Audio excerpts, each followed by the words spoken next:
These countries that the United States uses her influence to sanction are countries that have a revolutionary form of Islam. To be very honest with you, I don't know if there is any slavery in the Sudan. I would like to take a group of scholars and reporters to the Sudan to see what the hue and cry is about. Yes, that's right. We know that our oppressor is a liar. And if I were you, I wouldn't get uptight because the oppressor says somebody is a slave master when you are still a slave in America. Now, don't argue with me.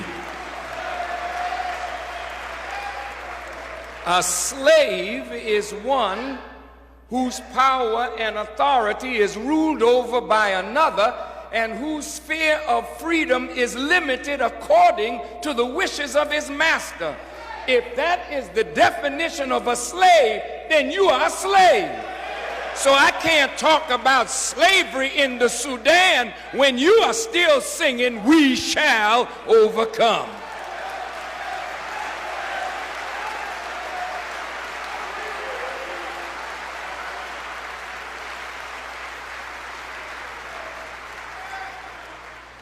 And this is not to excuse slavery. Wherever slavery exists, it must be condemned. And you will not beat me condemning slavery as long as I know it exists, but I can't trust the same white man that called me a nigger and told me that he found me in some jungle with bones in my nose. I can't trust that same white man.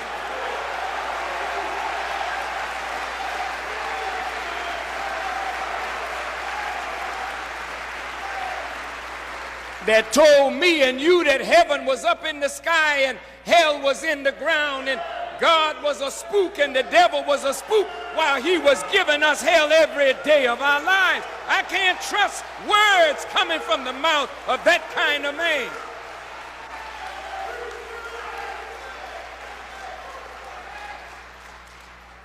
The best thing we can do as intelligent people when a liar tells you something, just look carefully into it. And that's what Allah says to us in the Holy Quran. Whenever an unrighteous person brings you news, and the white man is certainly fits that description, look carefully into it, lest you harm a people in ignorance, then be sorry for what you did. So I will reserve judgment until a fact-finding group can go and report to us. Iran, a Muslim nation. Iraq, a Muslim nation. Sudan, a Muslim nation. Nigeria, maybe 60% Muslim. What did you say, sir? 80% Muslim? Thank you, brother. You know better than I.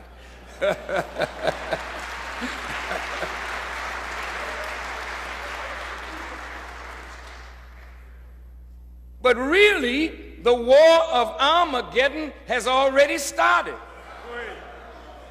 It is not a war among Europeans.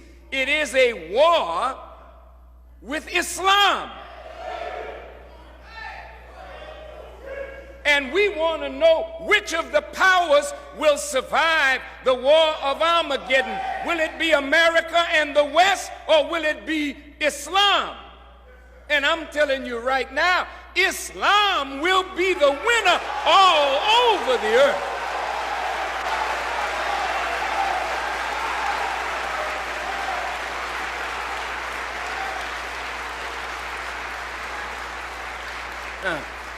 Allah says in the Quran, He it is who sent His messenger with the guidance and the true religion, that He may make it overcome the religions, all of them, though the polytheists may be averse.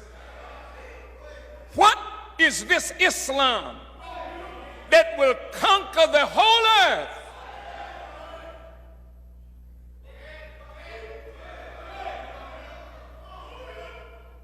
Islam means obedience to the will of God.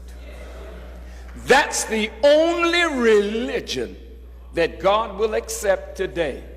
You can say I'm a Christian, and you can say I'm a Muslim, and somebody else can say they're a Buddhist or a Hindu or a Jew, but God says He will accept no religion today except obedience to His will. So whether you call yourself a Muslim, that don't mean that your religion will be accepted if you are in disobedience to the will of God while you carry the name of Muslim. Do you hear what I'm saying? Very good. Now, I don't want Muslims to think that because you know the name Allah and because you have accepted faith over disbelief, that somehow that is some magic formula to keep Allah from allowing disbelief to whip you. If you are not the moral superior of your enemy, then Allah will bring your enemy against you to show you that even with His name, He will not give you a victory over others if you profess a faith that you are not carrying into practice.